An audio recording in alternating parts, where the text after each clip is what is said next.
Hi students, कैसे हैं आप सब। उम्मीद करता हूँ अच्छे से होंगे। जैसा कि मेरा वीडियो 1 तारीख से ही आना था स्टूडेंट्स, लेकिन किसी कारण से वो नहीं आ पा रहा था। आज अगस्त 2 हो चुका है और मैं क्लास 10 के लिए आज आप लोगों के बीच में आया हूँ क्लास लेकर के। उम्मीद करता हूँ कि आप लोगों को आज से ये जो परेशानियाँ हैं कम होंगी, क्योंकि सच बताऊँ स्टूडेंट्स कि ये बोर्ड जो है ना, ये मेरे पास नहीं थी। और इससे पहले की जो बॉक्स थी, बोर्ड्स थी, वो बहुत अच्छे कंडीशन में नहीं थी। इस वजह से मैंने इसको कल के कल परचेज करा है। विश्वास करो, मैं कल मॉर्निंग निकला हूँ, रात में 8 बजे 8:30 बजे के आसपास घर पहुँचा हूँ लेकर के। काफ़ी बारिश थी, बहुत परेशानी से पहुँचा हूँ, है ना। कल टारगेट था कि फर्स्ट हाफ में आ जाऊँ, लेकिन बारिश के कारण मैं लौट नहीं पाया था। लेकिन फिलहाल अब सब ठीक है। आज से क्लासेस उम्मीद है बहुत अच्छे से आप लोगों को मिलना स्टार्ट हो जाएगी और रेगुलर वे में मिलेगी।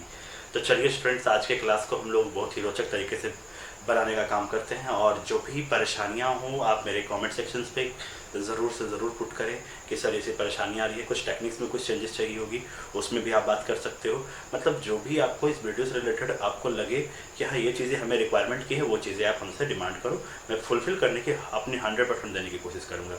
ओके स्टूडेंट्स, चलिए सबसे पहले मैं आप लोगों को बताऊं कि हिस्ट्री चैप्टर नंबर 1 जो इस बार के रिड्यूस सिलेबस में भी शामिल है, जिसका नाम है the rise of nationalism in Europe, जो इस बार आ रही है स्टूडेंट। और ये बहुत ही बड़ा चैप्टर है और बहुत ही अच्छे कंसेप्ट है।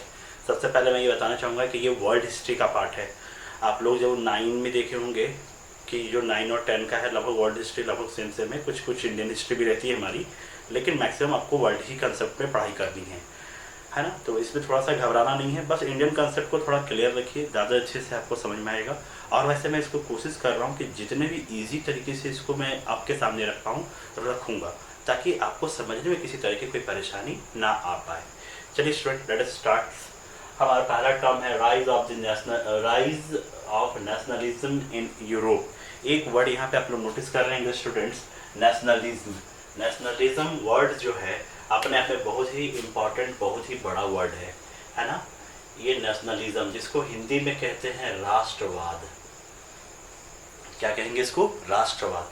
राष्ट्रवाद का मतलब क्या होता है कि आप किसी भी कंसेप्ट से, किसी भी थीम, किसी भी मोटिवेशन से आप क्या हो, उसके प्रति समर्पित हो। जैसे अपने कंट्री, हम अपने कंट्री के प्रति 100% डिवोटी हैं। उनके प्रति हम दिन रात कह लो, 24 आवर कह लीजिए, हम उसके प्रति हमेशा तत्पर हैं। अगर उसकी बात, अगर हमें प्रूफ करने की बात आए, तो हम अपने इस लाइफ को भी उसके लिए हम सेक्रीफाइस कर सकते हैं। यानी कि अपने सेक्रीफाइस की जो मोटिवेशन हमारे अंदर में जो स्टोर्ड है, वो क्या है? एक तरह का अपने देश के प्रति समर्पित रहने की भावना है। तो चलिए देखते हैं कि ये जो भावना है ये यूरोप में कैसे आई, कब आई, क्यों आई, और आने के बाद किस तरह के चेंजेस देखने को मिली, ये हम लोग इस पर बात करने वाले हैं। सबसे पहले स्टूडेंट्स, ईयर है 1848 का। याद रखिएगा, ईयर मैं बता रहा हूँ, ईयर 1848, क्योंकि देखिए स्टूडेंट्स, मैक्सिमम स्टूडेंट्स क्या होते हैं, थोड़ा डेट वेट को लेकर डरते हैं कि याद नहीं रहता, भूल जाते हैं, मिसिंग, कंफ्यूजन, सब दूर। 1848, रिमेंबर, फिर से आई रिकॉल 1848, याद हो गया। 1848 में यूरोप के कंडीशंस की बात करी जा रही है। इस टाइम पे यूरोपियन कंट्री में नेशनलिज्म के कंसेप्ट देखे जाते हैं। उस समय एक आर्टिस्ट उस समय के बहुत ही फेमस हुआ करते थे। उस आर्टिस्ट का नाम आपके सामने है फ्रेडरिक शेरयू। उन्होंने एक इमेजिनरी पोस्टर्स बनाए हैं, जो आपके बुक के पहले लेसन्स पे, पहले ही चैप्टर में आपको वो दिखाई देंगे। तो देखेंगे स्टूडेंट्स कि उस पोर्शन में आपको दिखाई देगा कि ये जो शेरयू हैं, उन्होंने एक इमेज बना करके रखा है, और उस इमेज में ये बताने का काम किया है कि किस तरह से लोग जो थे वो पहले के जो इम्पीरियलिज्म सिस्टम था, है ना, इम्पीरियलिज्म सिस्टम था, उसको छोड़ करके अब वो लोग किस तरह से नेशनलिज्म में कन्वर्ट हो रहे हैं, इसको इस डायग्राम से, इवन इस पिक्चर से आप देख सकते हो।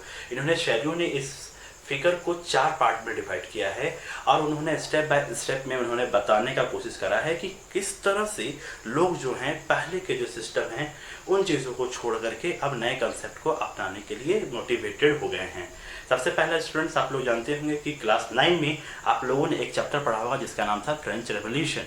फ्रेंच रेवोल्यूशन में आप लोगों ने देखा होगा कि किस तरह से फ्रेंच रेवोल्यूशन में फ्रेंचाइजीज जो थे वो अपने रिवोल्यूशन को सक्सेसफुल तरीके से लुई 16 के अगेंस्ट में प्रोटेस्ट करते हैं, और उसमें वो क्या करते हैं, मोनार्की सिस्टम को बैक करके आप उनमें देखोगे कि वो कॉन्स्टिट्यूशनल सिस्टम को लाने का काम करते हैं। उसी तरह से अब यूरोप की बारी है, यूरोपियन कंट्रीज़ की बारी है। यहाँ पे भी आप देखोगे कि किस तरह से यूरोपियन कंट्रीज़ जो हैं यहाँ पे आकर के नेशनलिज्म चीज़ों को अपने अंदर में आत्मसात करके उसको अपने कंट्री में इम्प्लीमेंट करते हैं, और वो भी मोनार्की जैसे सिस्टम को ख़त्म करके अपने अपने कंट्री में वो भी क्या चाह रहे हैं, नेशनलिज्म या एक स्टेट गवर्नमेंटल सिस्टम के रूप में कॉन्स्टिट्यूशनल सिस्टम को डेवलप करने की कोशिश में है।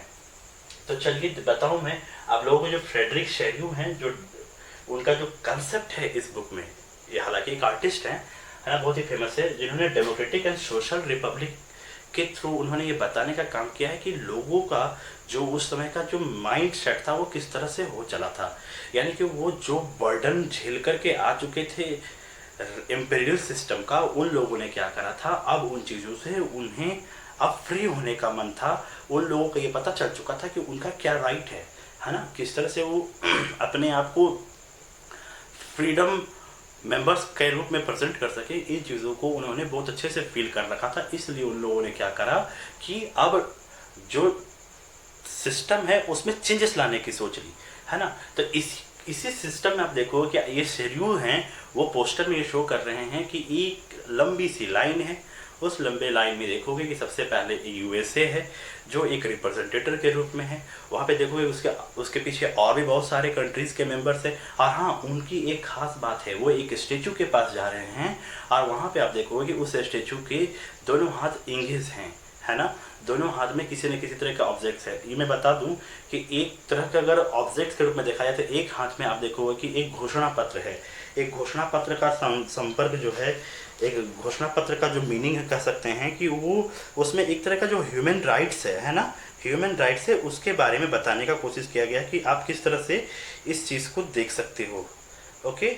और दूसरे हाथ में अगर हम बात कर लें स्टूडेंट, तो दूसरे हाथ में आप देखो कि एक में उन्होंने जिस तरह से घोषणा पत्र पकड़ा हुआ है, उसी तरह से दूसरे हाथ में मशाल को पकड़ा हुआ है ना। और लोग उसके पास जा रहे हैं। जाने के बाद आप देखो कि उनके हाथ में फ्लैग है जो अपने अपने कंट्री को रिप्रेजेंट करने का काम कर रहे हैं। नेक्स्ट वन स्टूडेंट्स, आप देखोगे कि यहाँ पे जर्मनी भी है, वो ब्लैक, रेड और गोल्ड फ्लैग के रूप में क्या हुए हैं, अपने फ्लैग को लेकर के वो जा रहे हैं उस स्टेचू के पास। Okay, wait, sorry for disturbing students, क्योंकि लाइट चली गई थी, थोड़ी परेशानी आ रही थी। ओके, नाउ कंटिन्यू करें। तो ये फिगर नंबर 1 में हम लोगों ने देखा कि किस तरह से जो शेरियू हैं उन्होंने फ्लैग और कॉस्ट्यूम्स के ऊपर फोकस करा है। उसके बाद फिगर नंबर 2 में देखोगे कि आपके फिगर के फ्रंट साइड में ही देखोगे कि जो मोनार्की सिस्टम के जो भी वेस्टेज मटेरियल है वो आपके सामने पड़ा हुआ है। थर्ड एंड फोर्थ फिगर में आप देखोगे कि बहुत सारे ऐसे चीज़ें हैं जो बहुत अच्छे तरीके से हो रही हैं। उन चीज़ों को ब्लेस करने के लिए जीसस क्राइस्ट हो गए या और भी गॉडेस हैं, वो सारे क्या कर रहे हैं, ब्लेस कर रहे हैं, मतलब वो आशीर्वाद दे रहे कि नहीं जो भी है अच्छा है। तो इस तरह के चेंजेस जो हैं अब यूरोप में आने के कगार पे आ चुकी है। अब लोगों ने ये जान लिया है कि अब हमको हर हाल में चेंजेस ही चाहिए, और वन नेशंस के अकॉर्डिंग वो अपने कंट्री में क्या करेंगे, कॉन्स्टिट्यूशनल वे में अपने सिस्टम को लाएंगे और हर एक ह्यूमंस को, हर एक मेंबर को यूनिट जो होगा वो बराबर लेवल पे डिस्ट्रीब्यूट किया जाएगा, या उनके जो राइट्स होंगे वो चाहे वो किसी भी क्लास से बिलोंग करता हो, अपर क्लास से हो, लोअर क्लास से हो, मैटर नहीं करता। मैटर बस यही करता है कि ह्यूमैनिटी है तो उनको वो सारे अधिकार मिलने ही चाहिए, चाहे वो गर्ल्स हो, बॉयज़ हो, या लोअर कास्ट का कोई बंदा हो, उनको एजुकेशन या और भी जो सोसाइटिकल इन्वायरमेंट में जो चीज़ें अवेलेबल हैं उनमें किसी तरह से उनको बाउंड नहीं किया जा सकता। उनको फ्रीली तरीके से मूव करने का जो आज़ादी है वो उनको दिए जाने का एक मोटिवेशनल थीम के आधार पे इस पिक्चर से हमारे शेरियू ने ये प्रेजेंट करने का काम किया है। तो स्टूडेंट, इंट्रोडक्टरी फॉर्म में आपका बस इतना ही पोर्शंस है। इसमें जो भी थीम बेस्ड बात हुई है, थीम से रिलेटेड क्वेश्चंस भी रहते हैं, जो फिगर में है उसको एक बार ज़रूर अच्छे से रीड करिएगा, क्योंकि आप बुक पढ़ोगे तो मेरी बातों को बहुत ईजी तरीके से समझ पाओगे। चलिए देखिए, उसके बाद हम लोग जो नेक्स्ट वीडियो में पढ़ने वाले हैं स्टूडेंट्स, उसमें मैं विशेष चर्चा कर लूँ कि जो अगला पॉइंट्स होने वाला है उसमें फ्रेंच रिवोल्यूशंस के बारे में हम लोग देखेंगे, और उसके बाद making of nationalism in Europe, the age of revolution, जिसका सेशन होगा 1830 से 1840 तक। उसके बाद the making of Germany and Italy and visualising the nations, and last topic हमारा होगा नेशनलिज्म एंड इम्पीरियलिज्म, ये बहुत ही धांसू चैप्टर है स्टूडेंट्स, विश्वास मानिए। ये इंट्रोडक्टरी फॉर्म था, है ना। मैं कल से अपने इस वीडियो के लेंथ को थोड़ा लंबा भी करूँगा, क्योंकि हमारे एक एक चैप्टर में, एक एक पोर्शन में हमारे काफ़ी टाइम लगने वाले हैं, क्योंकि एक एक चीज़ को मैं बहुत ही अच्छे से एक्सप्लेनेशन देने वाला हूँ। तो चलिए स्टूडेंट्स, कल तक के लिए bye bye, see you. And one thing more, कल रक्षाबंधन है, सभी को मेरी तरफ से रक्षाबंधन की हार्दिक हार्दिक बधाइयाँ। ओके, मैं आप लोगों को फिर से बोल रहा हूँ bye bye, see you once again, see you, bye bye and good night. Okay, bye.